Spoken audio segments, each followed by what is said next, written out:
Khowai CPM হাবানক দি কগলাম পান্ডাও মানজাগিখা আগিনি মন্ত্রীকরা মানিক সরকার কক্টমাংখা Tripura motor শ্রমিক ইউনিয়ননি সাক্ষার মুম্বাই তিরি কাইসা কগলাম পান্ডা সংসাজাগ খোয়াইও আরনো মানজাগিও আগিনি মন্ত্রীকরা মানিক সরকার তাই আগিনি হুকবা মন্ত্রী অগর দেববর্মা নখবই এমএলএ পদ্মকুমার দেববর্মা তাই খোয়াইনি এমএলএ নির্মল বিশ্বাস পলাশ ভৌমিক আকর্ষণরক ও কগলাম পান্ডানি বিসিংন জুদা জুদা কগনতি কক চাপলাইখা তাই কক্টমা থুমেরনি পান্ডানি পাইথাগ কক সাইখানের কাগিনি মন্ত্রকরা মানিক সরকার হাসেনি হালগনতুই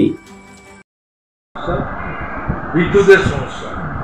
বিদ্যুৎ একদিন গেলে 3 দিন পর্যন্ত এলাকায় বাতি জ্বলে এবং এই সাথে যেটা এই যে নতুন মিটার বসাচ্ছে এবং যেখানে বসিয়েছে তাতে যে বিল হচ্ছে সাধারণ মানুষ সেখানে ভীষণভাবে ক্ষুব্ধ। তারা কোনোদিনই এত বিরাট অঙ্কের টাকা তাদের নিজেদের পরিবারে বিদ্যুতের বিল দেয়নি। এখন এই নতুন মিটার বসানোর জন্য এই সমস্যাটা সেখানে তৈরি হয়েছে। তো এই যে বিষয়গুলো আর দেখা যাচ্ছে গ্রামের স্কুলে মাস্টারমশাইয়ের অভাব হচ্ছে। একটা ক্লাস হলে পরে 2টা ক্লাস হচ্ছে, ক্লাস বেশি মাস্টার কম, তাতে পড়াশোনা ভীষণভাবে বিঘ্নিত হচ্ছে।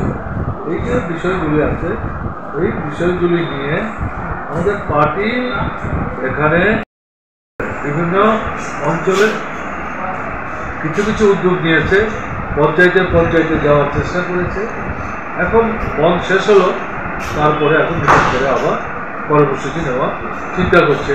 এগুলো কমপ্লিটদের কাছ থেকে আমি শুনছি। আজকে আমাদের খোয়াই মহকুমা কমিটির সভা।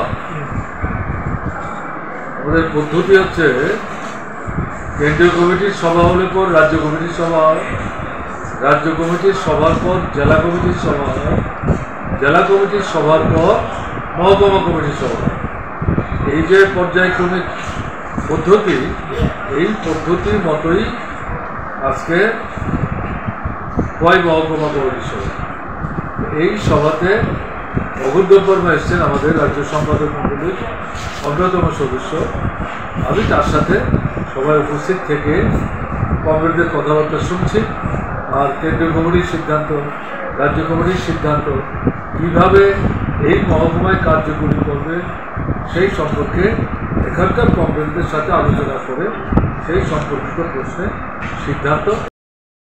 আর এর পাশাপাশি খোয়াই মহকুমার রাজনৈতিক পরিস্থিতি দেখে কোন কোন দল খোয়াই মহকুমায় সক্রিয়, তারা কে কী করছে না করছে, আমাদের পার্টি স্বাভাবিকভাবে কাজকর্ম করতে পারছে কিনা, যদি না পারে কেন পারছে না, কারা বাধা দিচ্ছে, এবং এর মধ্যেও জনগণের যে সাধারণ সমস্যা যেটা আমি শুনলাম, রেগার কাজ খুব কম, টুয়েলভের কাজ খুব কম, এবং এর মধ্যে